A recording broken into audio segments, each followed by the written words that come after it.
Hey what's up? My name is Libby M. Green. Welcome and welcome back. I have this sign right here. Don't worry, honey, it's not real. And this applies to every fucking thing.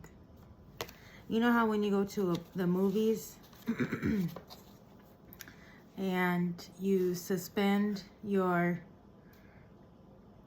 disbelief for that moment, or those moments that you're in there, and you get into the story and you become enmeshed with the character, and you know your adrenaline gets pumping when crazy things happen, when happy, sad things happen. You might cry, you know. C'est la vie, such is life. The same thing is going on here, right? I know that might be hard to believe, but it was Rumi who said, "This is but a dream. Only a sleeper considers it real." And I'm paraphrasing here, but until they wake up laughing at what they thought was their grief. Don't take anything too serious down here. You know, the purpose is joy. Yeah, I will often take breaks from smoking weed, and when I do smoke again, I'll find that I get like channels or downloads. And this was one that I got. This was from June of 22. One of my first thoughts upon feeling it was, it's so simple. If you don't want to animate something, simply don't animate it. Don't be conscious of it. Consciousness truly does start and take shape and take form in a formless place. Because of the present limits of human perception and your human sight or vision, you cannot always see the immediate effects of what you are creating. Sometimes you may or can feel them, but because 3D has a time delay, you won't see the full fruition of your desires right away, usually. That does not make them any less fruited, or any less real, or any less complete, or any less sure, or any less certain. And that's why it's so important to not seek validation from the 3D. It's essentially like a dead reality. Abraham Hicks likened it to gum that you've already chewed the flavor out of. I think we could even call it the past. So that old theory that you can't change the past is actually not true, because you can change it right now in this motherfucking moment. Yep, because right now you're laying the groundwork for the next moment, right? So why can't you, in your mind, go to the next moment and think how you want it to play out, and then lay that in this moment? That would kind of be like changing the past, right? So the moment you have the thought / desire, it is real. It is real, because your imagination is the true reality. And nothing out here has meaning except for what you've assigned to it. So remember, that's how powerful you are. You're assigning meaning all the time, whether you're doing it consciously or unconsciously. But the moment that you have that desire, it is real. When you catch the mood of how it feels to have your desire, you are it. You not only have it, you are it. How much do you believe in yourself and your power? Because remember, you're animating this whole shit. Everything moves according to you. Your feelings, moods, thoughts dictate what's happening around you. You are truly creating your own reality. Again, whether it's conscious or unconscious. I think the purpose of what they call manifestation is to manifest more consciously, because you're always manifesting, right? If you decide that you want a cup of coffee and you go in your kitchen and make you a cup of coffee, or you go to a shop and buy a cup of coffee, ta-da, voila, you manifested a cup of coffee. Whether that seems like a big or small manifestation, it was a manifestation. Abraham Hicks also says that it's as easy to create a castle as it is a button. What are you focused on? So yeah, if you're animating everything, naturally, when you desire something, it's yours. Neville says,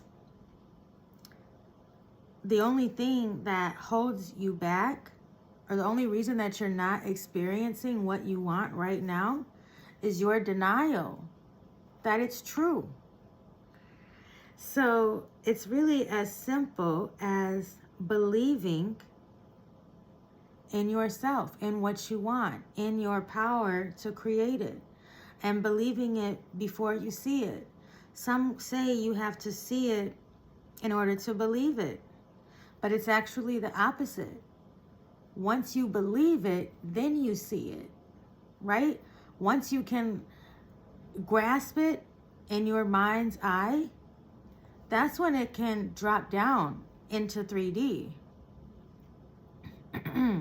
And again, that's not the ultimate validation.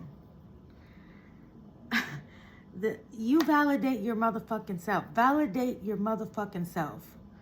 You know, in this age of the massive effects and presence of social media, a lot of us seek validation outside of ourselves, especially a lot of the newer generation, you know.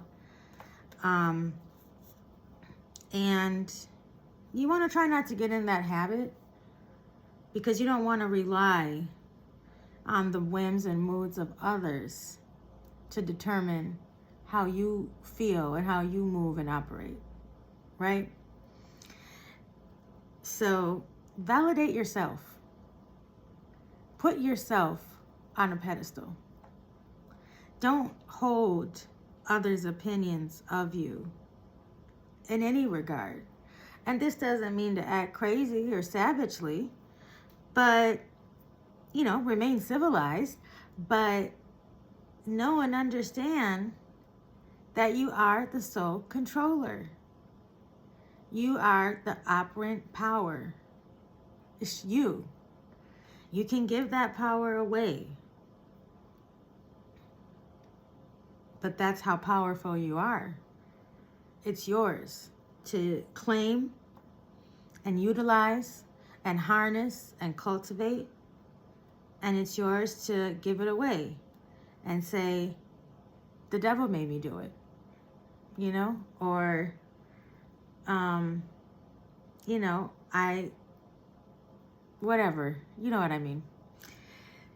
So gotta remember, you're animating this whole shit. When you desire it, it immediately becomes yours, because this is your world. And those words, that statement, is truer than most realize.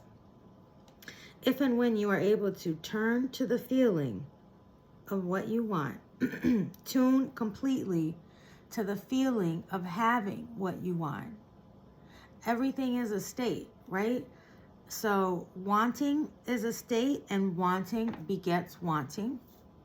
Having is a state, and having begets having. So you want to have it. You want to have it in here, in order to see it out here. That's the key. And the more that you practice that, the better you get at that. So I implore you to practice this often. The feeling of having whatever it is that you want. That's how you make it come. That's not even how you make it come. That's how you allow it to come. That's how you open the portal energetically for it to come through. Okay? Tune completely to the feeling of having what you want, the state of having what you want, and remain mostly in that feeling. Yes, you might slip up, you might slip out, but return to it. What separates the master manifestors from those who struggle is not necessarily staying in the state no matter what, because you're in a human body, you're co-creating with other humans, and it's natural to waver once in a while. How often do you return to the state of that wish fulfilled? That's what determines if you win and when you win. You know, so return to it often. Enjoy it. Visualize and feel what it feels like to have what you want, not just to get it. Because you already got it, remember? You already got it. Because if you have it in your imagination, you already have it. Do your best to believe that, because it's true. And again, that's how you let it come in, right? So you already have it. I already have it. Make that your mantra. I already have it. I already have it. Don't stress yourself about how, because there are ways that our human perception simply cannot conceive of. Anything can get to anyone, right? Time and space don't matter. There's only this time delay here, not in that parallel reality where you're already living it out and enjoying it. So when you visualize just to feel good.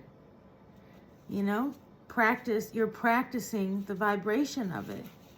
You're practicing the vibration of it, and practice is something that you do until it's perfect. Practice makes perfect, right? So, yeah, dwell in that feeling to the degree that you stay there. Well, let me go back a little bit. If and when you're able to tune completely to the feeling of what you want, the state of having what you want, and remain mostly in that feeling, dwell in that feeling, relish that feeling, enjoy that feeling right now, just as you will when it's in your lap. To the degree that you're able to do that, that you can stay there. What you desire, what you feel, what you visualize will drop down and manifest in 3D. It is law. This is not philosophy. This is physics. Albert Einstein said, match the frequency of what you want, and it has no choice but to appear. There are universal laws that are all aligned for your benefit. Okay? You simply must keep your consciousness there as often as possible, because what and only what you are conscious of is what you animate. So if you're conscious, no matter what's happening in the 3D, right? If you're conscious of something you don't want, you draw that to you. Why not be conscious of having what you want? I mean, it feels good. It feels good to think good thoughts. You can tell a thought that feels good and a thought that doesn't feel good, right? You can feel, and you might have to become discerning. You might have to more subtly observe your reactions to life. But you can, if you do those things, you will be able to feel the thoughts that are beneficial to you and those that are not. And once you're able to do that, you got it. You know, and again, you return to that state as often as possible. Go to the end. Matter of fact, go after the end, right? Go to the point where you've already manifested what you want in the 3D. And then what's next? What are you doing after that? Right? Because truth be told, say that you want something. Let's just say a lot of people want to win the lottery, right? Let's just say that you won the lottery. Okay, there's that initial excitement, that initial giddiness, happiness, fun, high adrenaline rush, right? But then, like, what about the week later or the month later when that's your new normal? When it's your new normal to have